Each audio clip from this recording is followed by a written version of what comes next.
every platform is going to need a stablecoin and a stablecoin strategy. How do we enable that? Every platform to have a stablecoin that they trust without fragmenting liquidity, to get economics, to have the regulation that they care about, and have a seat at the table. That's the problem we faced. And we said, we're going to create a network that brings the largest platforms to the table to work together and design economics and the operation of the network in a way that proportionately compensates you for the value that you bring to the network. That's Ronak Daya, head of product at Paxos, who's solving a fundamental stablecoin problem.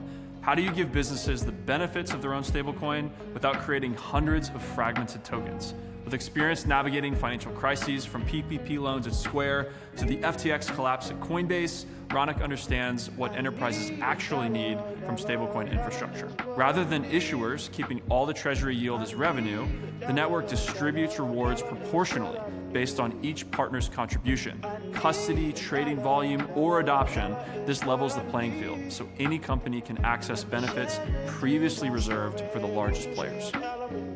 Season 5 of Stableminded is powered by the Global Dollar Network, the fastest growing stablecoin network in the world. Anchorage Digital, Kraken, Paxos, OKX, Robinhood, WorldPay, Bullish, and many others are earning real revenue from stablecoin activity across minting, custody, and payments. At the core of the network is USDG, a US dollar-backed stablecoin issued by Paxos. Global Dollar Network shares reserve yield directly with its partners. Join the network moving the ecosystem forward. Visit globaldollar.com/network to learn more.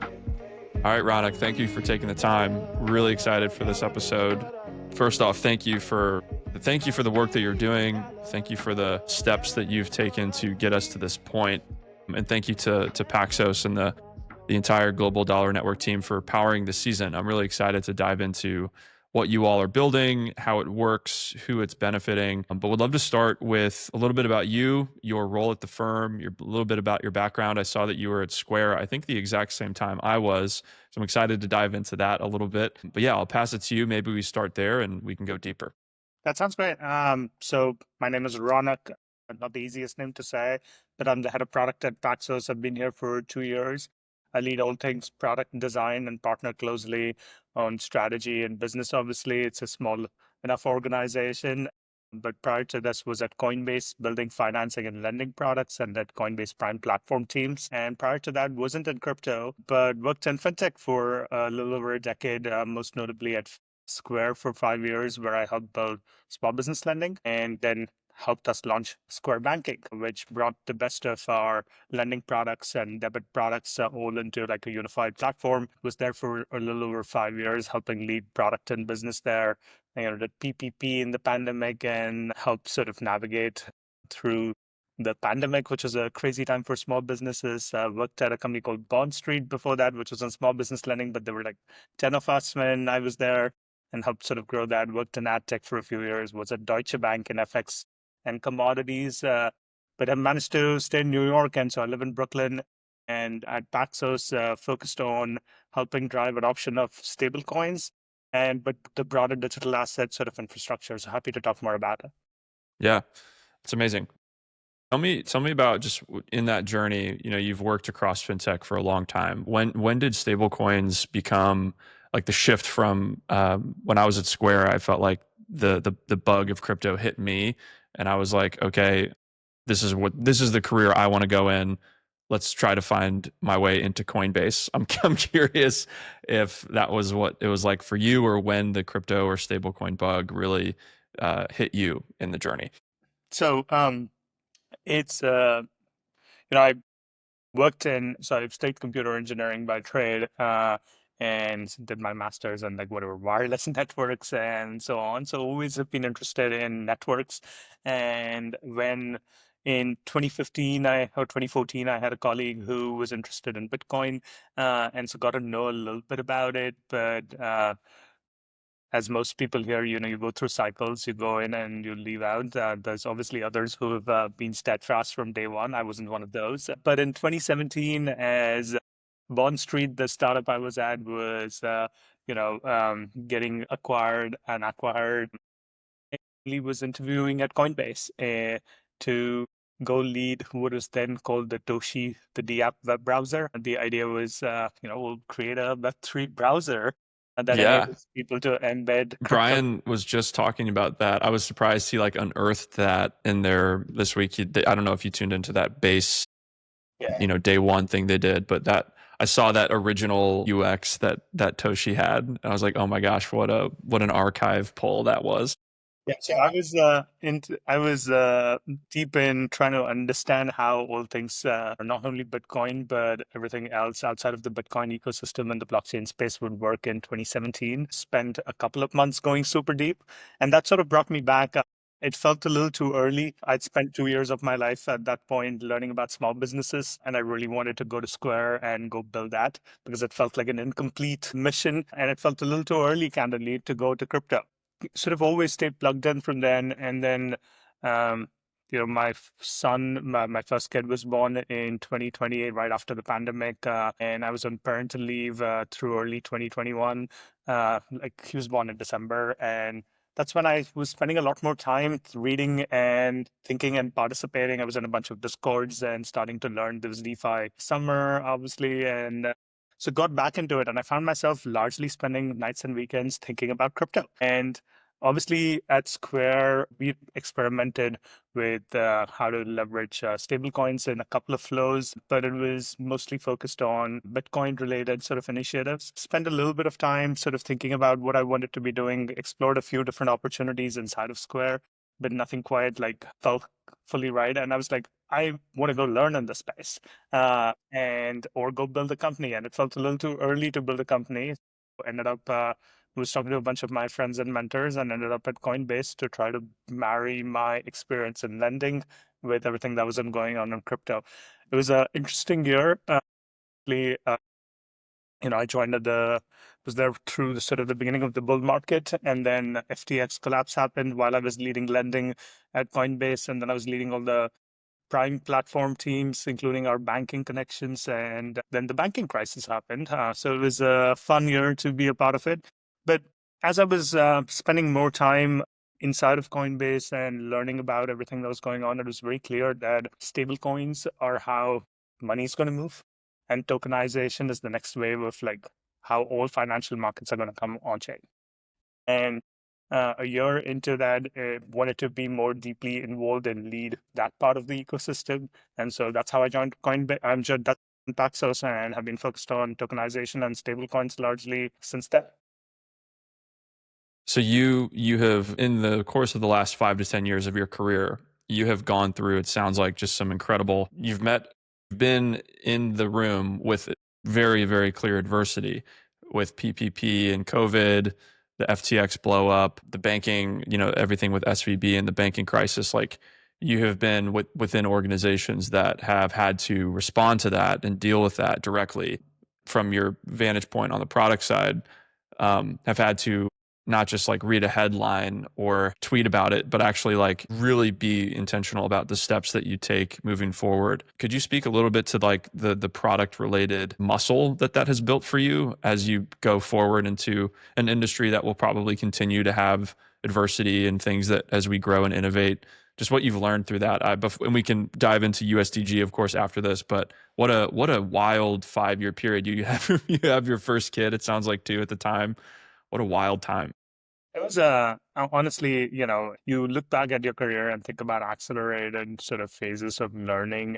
And that's how I see this. I think independent of how and what plays out, I think being able to contribute and learn and work with people that I admire is what I look for. And the last 5 years have been really fruitful in that sort of aspect. At the end of the day, you judge everything you do by the impact you have. I've been fortunate to be able to be in the right place to be able to do something about things, which has been great. I think for me, what matters at the end of the day is how many sort of, how you can help accelerate where the world is going and how many people you can help impact. And I think the pandemic was a quick, large turning point. I think prior to that, we were focused on just growing our business and thinking about how do we sort of increase loan originations and build new products. But the minute the pandemic sort of came into place, it was very clear that the coffee shops around my neighborhood and the restaurants that I come to trust, and small businesses who we have set Square had served for a long period of time, we're just not going to survive and make it. And but we had also built a responsible lending business that, I can't just give out money to people. On the other side, we built out a capital markets function. And so we have responsibility to our investors too. So we had to make the hard choice of like balancing and not giving out money, but giving like grace period to people to be able to pay back. And you learn quickly on how sort of there at that moment in time, we had a choice. We could have sat on the sidelines and wait for the sort of businesses to start recovering. But we knew that there was government regulation coming in place, something like paycheck protection program. So we took time to like partner with them to build out and help expand access to the smallest of players that wouldn't have had access.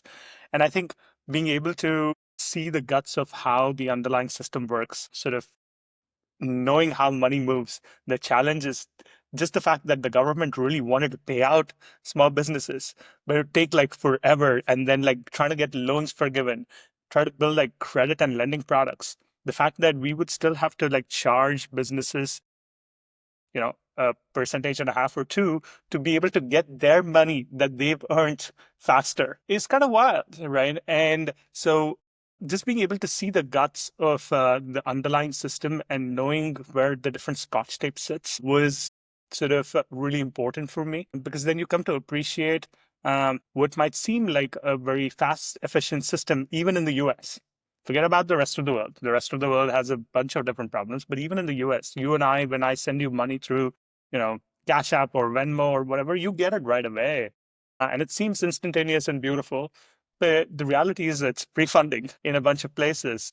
Like settlement still takes 2 days. There's a bunch of like abstraction layers that have been built over the last 10 years that have made it seem easy, but it's not. The underlying system is still largely broken. And so as I explored what I wanted to do after Square, the lessons and understanding of the problems in the system, plus the fact that everything is becoming internet native and global by nature. But money isn't, was what prompted me to come here and sort of still shapes how I think about what we build and the impact that I try to have. Yeah, it's amazing. So let's dive into Paxos and just the current moment you're in. When I think about Paxos, I think about if there's a matrix of like a company that has some of the most credible, highly regulated status, has been around for the longest. Like there's this Paxos sits at like a very, very high bar in that world. You guys are like legends in the world of custody and regulated business on chain. But then there's also this matrix of innovation. And typically you have this weird disconnect between those who are in that place versus how innovative they can be. And when I think about Paxos, I would argue in some ways you guys are in one of the most leading points in that chart of the most historic and regulated and legitimate, with also doing some of the most innovative things when it comes to stablecoins and other parts of your business, which is why I'm so excited to dive into this part. So help us, for those who listen to this show, a lot of them are stablecoin native, interested in this space, working in the space, building in the space. They might be trying to get a job in this space, for example. I would bet most people have heard about the Global Dollar Network and Paxos and have a vague familiarity of what you guys are about. I'd love to first establish, what is the Global Dollar Network? How do you see it? And then would love to dive into how it works, how you think about it, and who it really is built for today and into the future. So maybe we start with the program itself, how this came to be, and more of the like basic high level, and then we can go deeper. That sounds great. Maybe let me take 15 seconds to describe Paxos, and then I'll explain sort of the origins quickly of Global Dollar Network, and then we'll dive in from there. So Paxos is a regulated blockchain digital asset infrastructure company. We power B2B company that partners with businesses of all sizes to help them participate in this new economy. The thesis 10 plus years ago, when Chad, who's our CEO, founded the company, was that most financial markets will move on chain. And when that happens, adoption of this technology will come into place through infrastructure and technology that meets global enterprises where they are today, integrates with them in a regulated way, and scales with their needs. And that's what Paxos, and they're going to need infrastructure to be able to do that. And Paxos will provide that infrastructure. That was a wild idea kind of 10 years ago. And today, more than ever, it seems really like we're at the cusp of it or like we're in here. But when through sort of the last 10 plus years, we've always focused on what does it take to bring money movement and existing financial markets on chip. And for us, being sort of technology first, being trustworthy, and having clarity of regulation has always been front and center. So in 20, we have a New York trust charter. We're regulated by the DFS in New York. We have regulated out of the MAS in Singapore, of the FSRA in the ADGM, and most recently out of MICA. And we put ourselves through going through that hard work because we believe it's important if people are going to trust us with their money and then pass that trust down to their customers, that there can't be any questions about customer protections and how this new technology works while still maintaining the protections of the existing financial system. So as we launched different stable coins out of New York, most sort of recently since I joined, we launched PYUSD, and that was like 18 months ago. And when that happened, it became abundantly clear to us that that's a watershed moment in the industry. A large digital native brand that has global reach, like PayPal, is launching its own stablecoin. Today, it feels like obvious. Everyone's launching their own stablecoin, but 18 months ago, it was a wild idea. That was Yes. like the first company to create it. And as we partnered with them and we power most parts of PYUSD, and it was abundantly clear to us that every company over a period of time is going to get to this moment in time. And they're going to want an asset that they can put their name and trust on, that is regulated and gives them the protections that they need to be able to put their corporate dollars and customer funds into, that they can help drive adoption into their ecosystem and getting proportional economics and value associated with it. But as we sort of partnered with PayPal to help launch and grow this, it was also abundantly clear to us that um, growing the asset within your own ecosystem is obviously something large financial players and platforms can do, but growing it in the broader ecosystem, sort of not fragmenting liquidity, getting the connectivity on the exchanges, getting DeFi platforms to leverage and integrate the product, to get developers to build on top of it. That's a lot of like muscle and work that is needed. And stablecoins at the end of the day are networks. From bringing your dollar on chain, uh, needs to work in a way where you don't lose the value and the utility that your dollar has today. The benefits of fast instant settlement are great, but it doesn't work if you can't do anything with it. And creating utility is hard with when stablecoin networks. So how do we enable each business to be able to each and every platform going to need a stablecoin and a stablecoin strategy? How do we enable that every platform to have a stablecoin that they trust without fragmenting liquidity, to get economics, to have the regulation that they care about and have a seat at the table? That's the problem we faced. And we said, we're going to create a network that takes the model that we have with PYUSD, where people want white label, but doesn't mean that everyone needs to create 100 or 200 different stablecoins.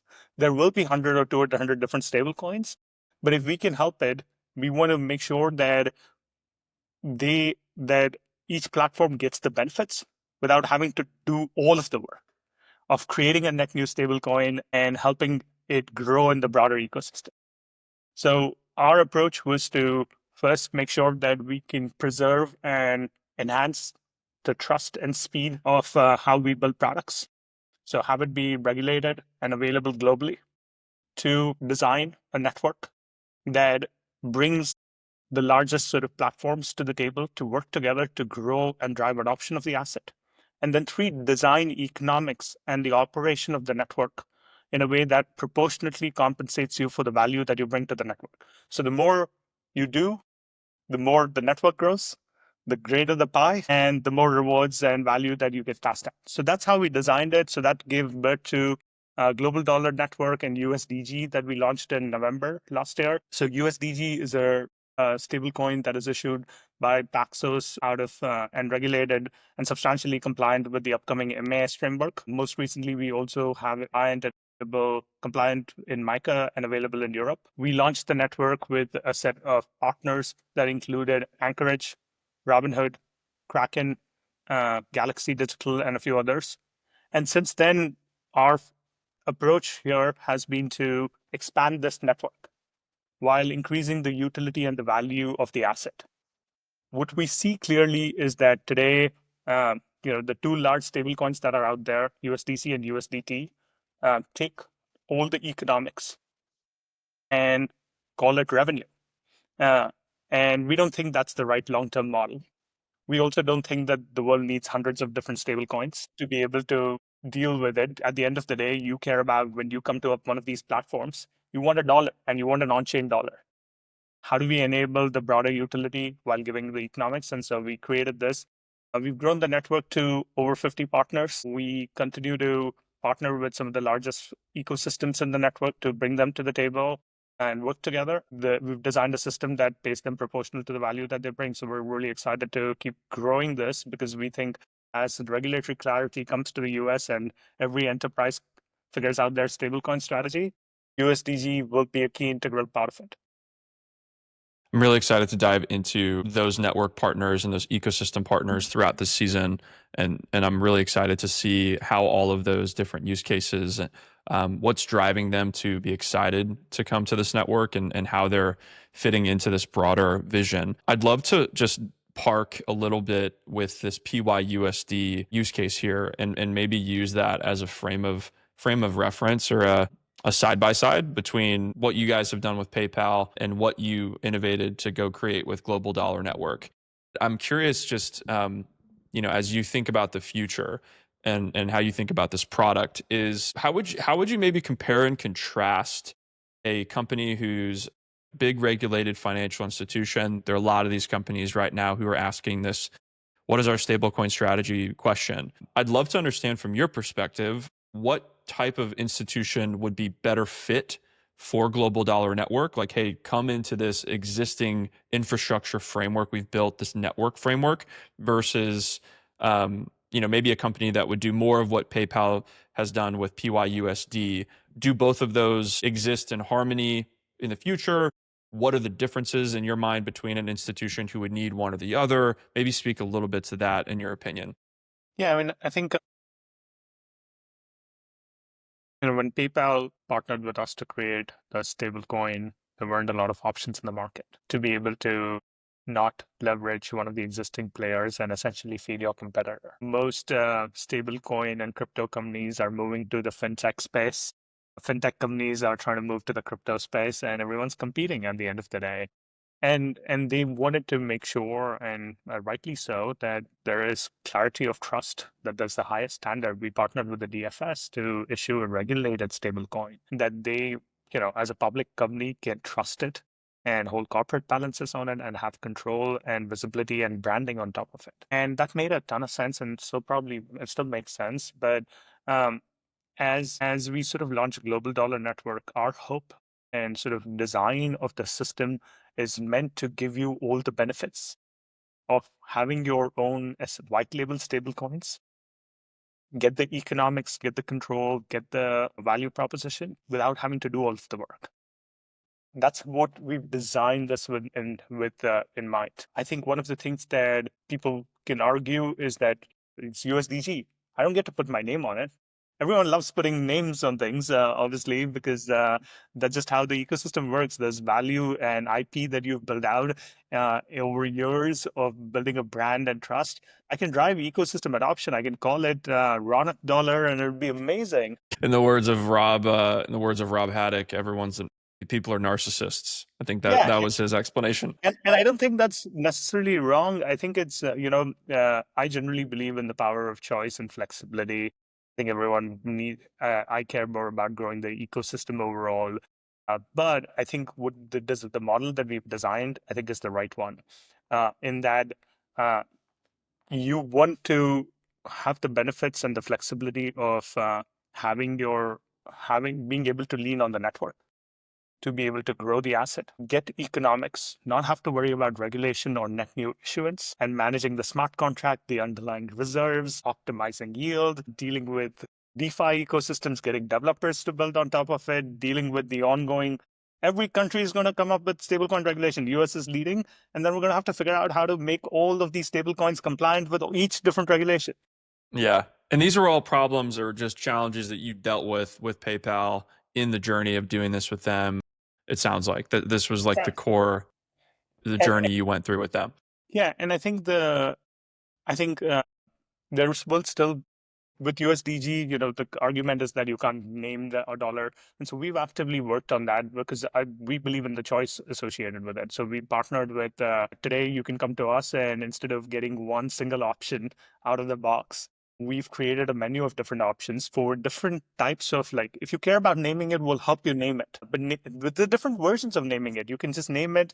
You can create a net new smart contract. You can have the full regulated and reserves and regulation that PayPal has, and Paxos can do all of it. But we strongly believe that global dollar network and the network of partners that we're bringing to the table is the right long-term model. I think there will be enterprises that still want to create different stablecoins. And I think a large reason to be able to do that is to have full control over all of the economics on and off platform and control over how quickly what smart contracts and programmability you have over it and how quickly you want to get it integrated into different ecosystems. So if you are a large enterprise who understands the work and wants to take this on, Paxos can still help you do that. But Global Dollar Network is meant to give you the benefits without the work. And our hope is that most enterprises choose this, large or small.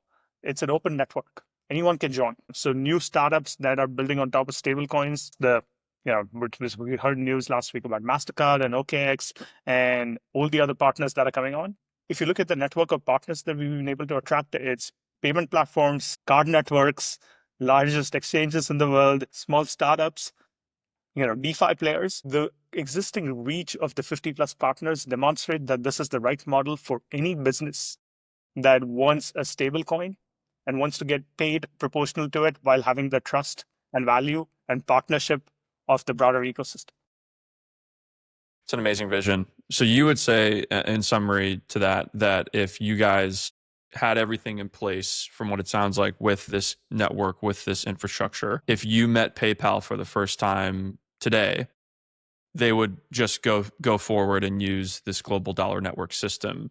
And that's the future of, achieving what they wanted, doing that model, the idea of like kind of architecting these things manually and separately, or like on behalf of other institutions in that format is less of a strategic focus. And it's more of, we've built this network to solve for all of these things. Let's just put it into the context of global dollar network and USDG. Am I understanding that correctly? So we today we've built out the infrastructure and the regulation and the technology to be able to issue net new stablecoins and manage the underlying smart contract and the reserves. So we're happy to do that for the right partner, but we believe that the work associated with it and for the right price as well, I'm assuming. Yeah, and I think you want to create stablecoins that can be set up for success, independent of anything, for us and for other partners. And we're happy to issue white label stablecoins and partner with them to create new stablecoins. But we strongly believe that USDG gives you all the benefits without the choice. I won't speculate on PayPal and what they would do at this moment in time, but look at the journey that all of the existing partners have gone through.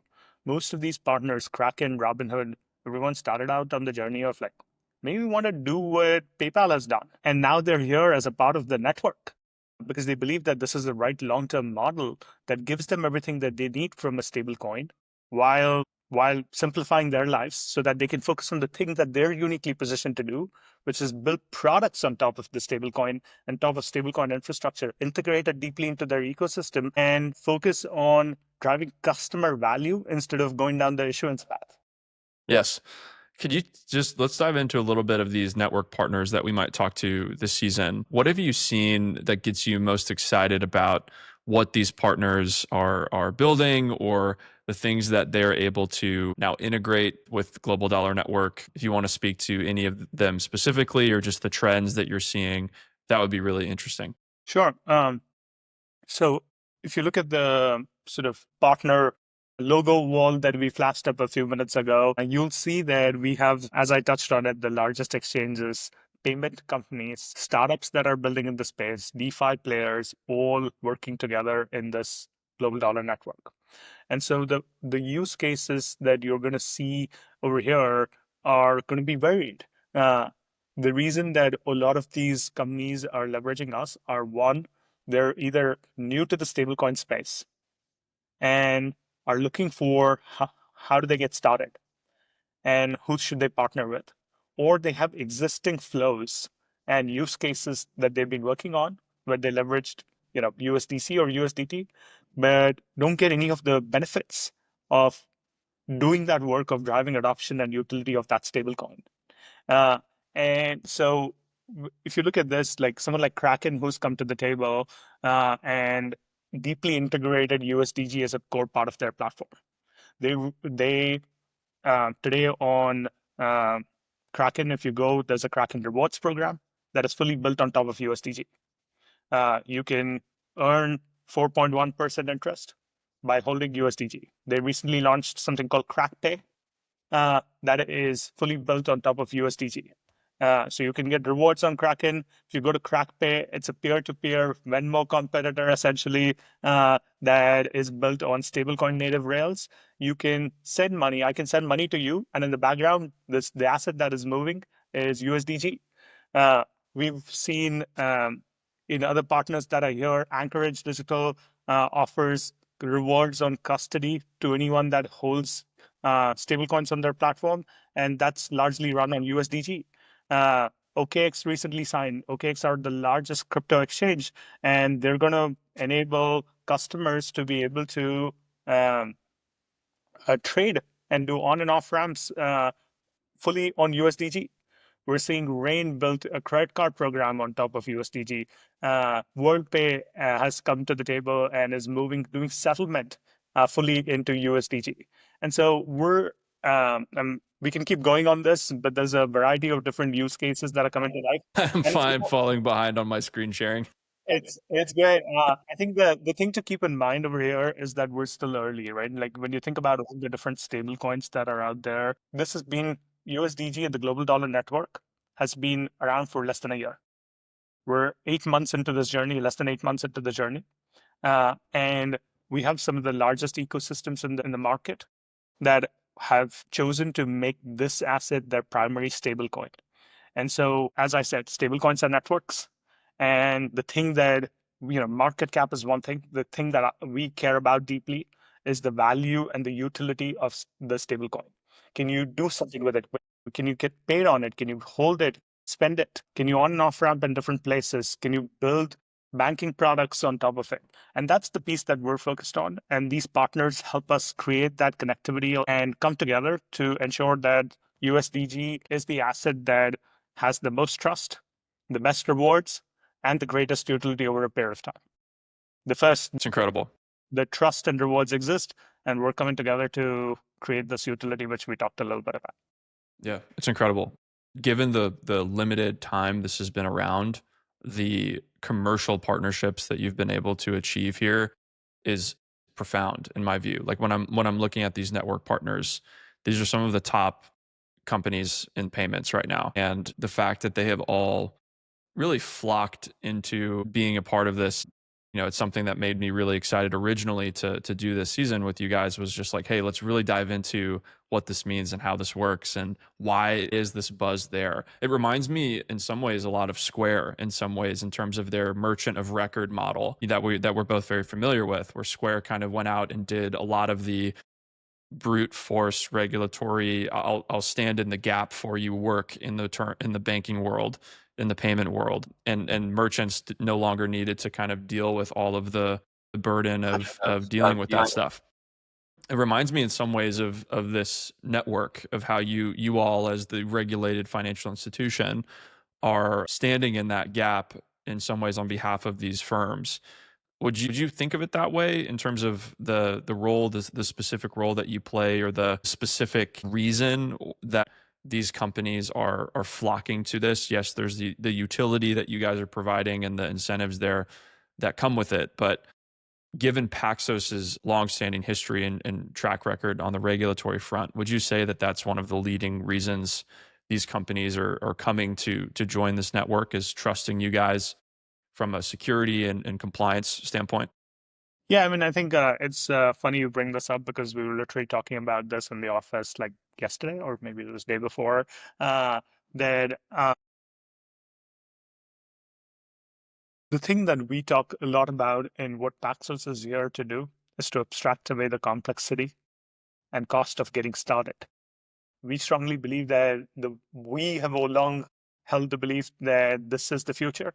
And I think everyone's coming around to it. And all the barriers that were there are slowly going away. It was, blockchain speed, it being scammy, not having the UX, not having regulation, not having economics, have all slowly been chipped away.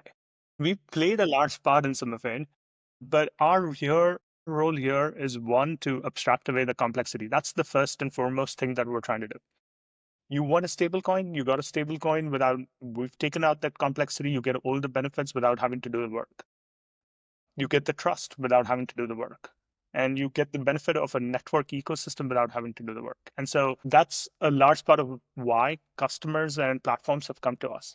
But I think the Square analogy is a really good one because you know, when I was at Square, we spoke strongly about Square more than any other company that I worked at least. The idea and identity of economic empowerment is front and center.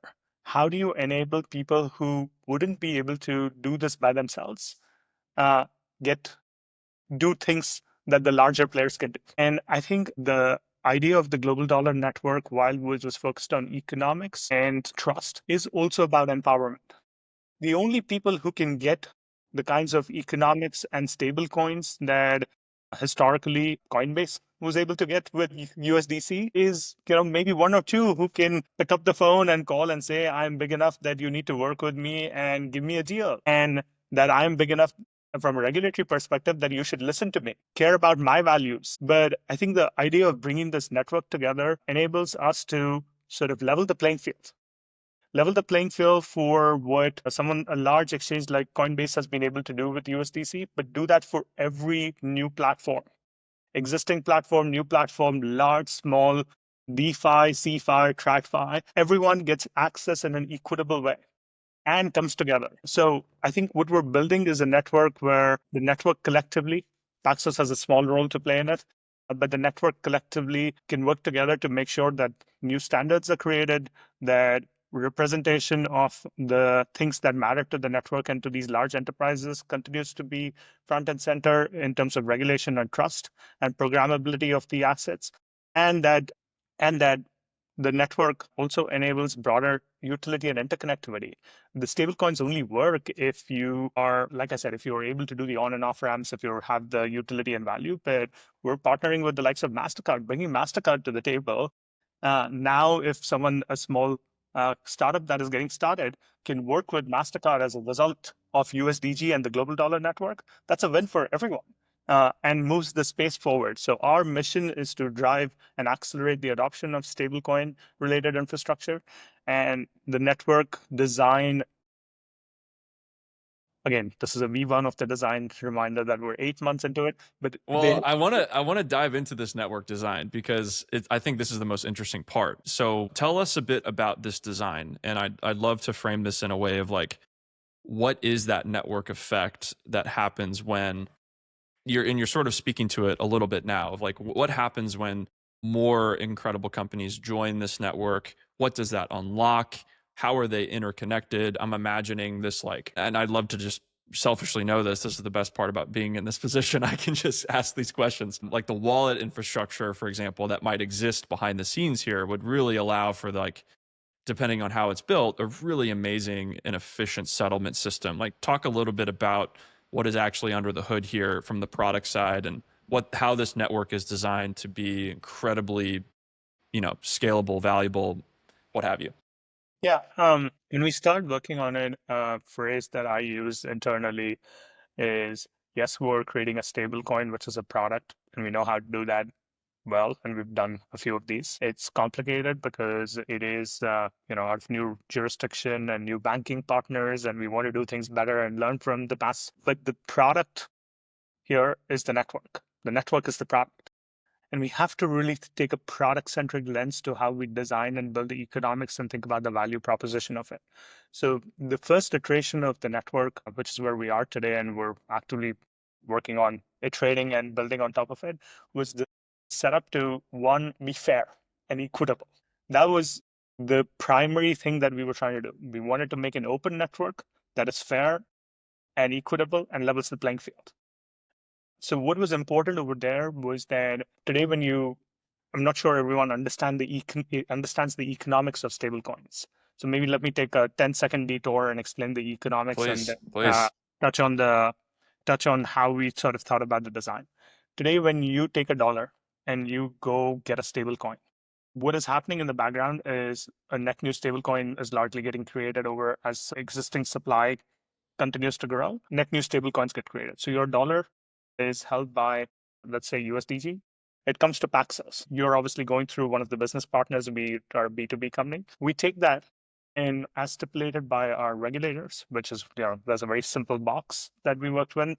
We can't, the value of USDG and any stablecoin comes from the trust that you can always redeem it for a dollar. To be able to redeem it for a dollar, we can only invest in very specific things that ensure short-term duration and the ability to sort of, you know, mint and redeem at scale. So we invested in overnight treasuries and short-term and repo that enables us to generate yield on it. We generate the yield for every dollar that is created. Today, that if you're good at your job of portfolio management, which Paxos is the best at, we are able to generate close to the overnight interest rate on an ongoing basis. So we take that and existing stablecoins to call that all revenue. The minimal thing that we wanted to do was that if you, Drew, have a stablecoin and platform, and you're leveraging stablecoins and you're holding it, that we want to give you the interest associated with that, all of the interest. So we do that. But then what happens is that if you help drive adoption into the wild, as we call it, in a self-custodial wallet or a platform that is not a part of the network, the issuer still earns interest on it. And that interest is, we could have kept it, but we've taken that interest and said, how do we now make sure that anyone who's holding any of the assets gets all of the value, such that they don't have to compete and they don't have to stress about, going and getting a better interest rate in the market, because they're getting the best interest rate for the dollars that they're holding and custodying on their platform. But for anything that is in the broader ecosystem, how do we design it in a way that we can give you proportional value? This exists in ad tech. Having come and built in 4 years in ad tech, that there's a concept of cookies and attribution, and you can track who helped create the asset, who moved it, who accepted for payments, what did they do with it.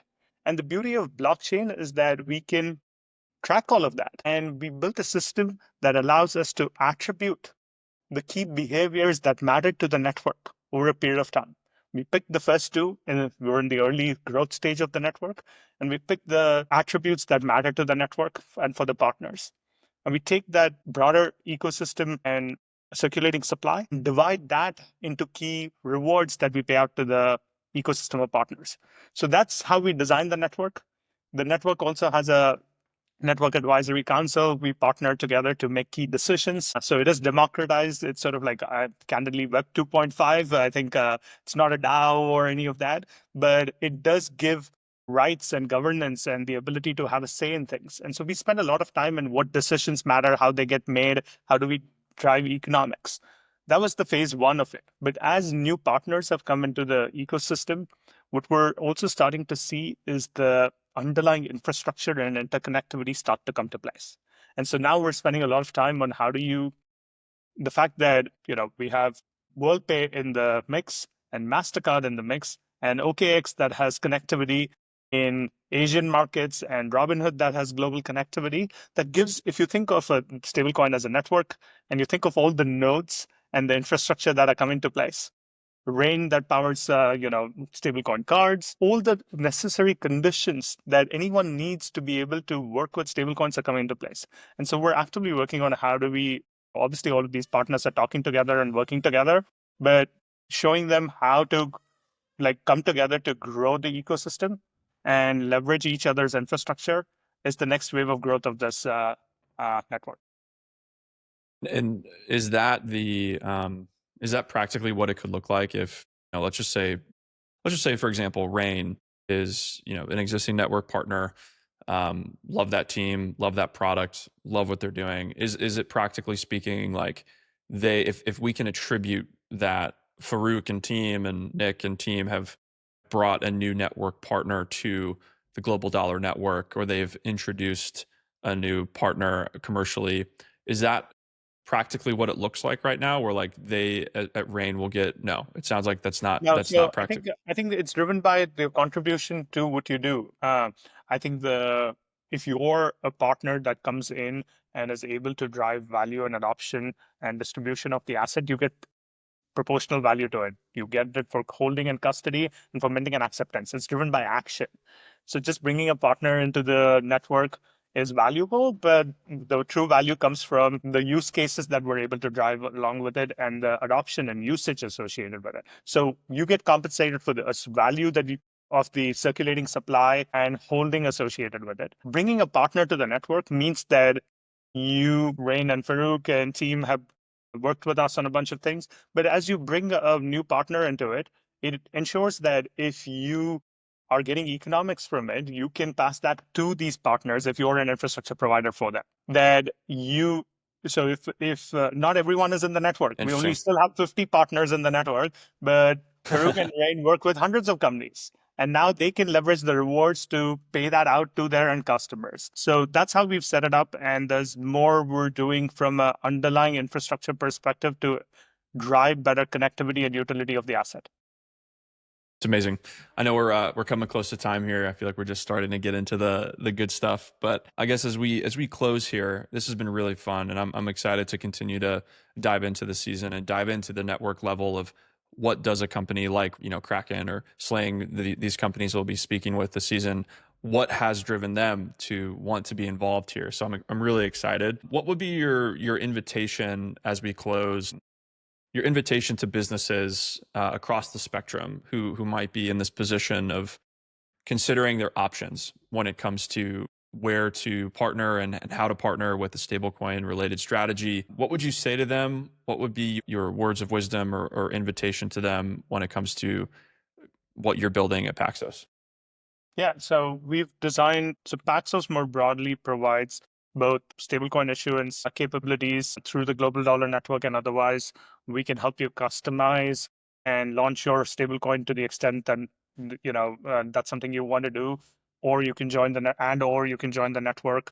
Both of those are not mutually exclusive. You can have an asset that pays you proportional value to the to the distribution and usage that you can bring to the network, so you can focus on the things that matter to you. The network is designed in a way where there's more partners, more utility. The higher the rewards, the more partners come into it. It's a flywheel, and you can be a part of that flywheel from the early days and get compensated for the contributions that you can bring to the table while having a trusted asset that can be leveraged across the world without having to worry about any of it.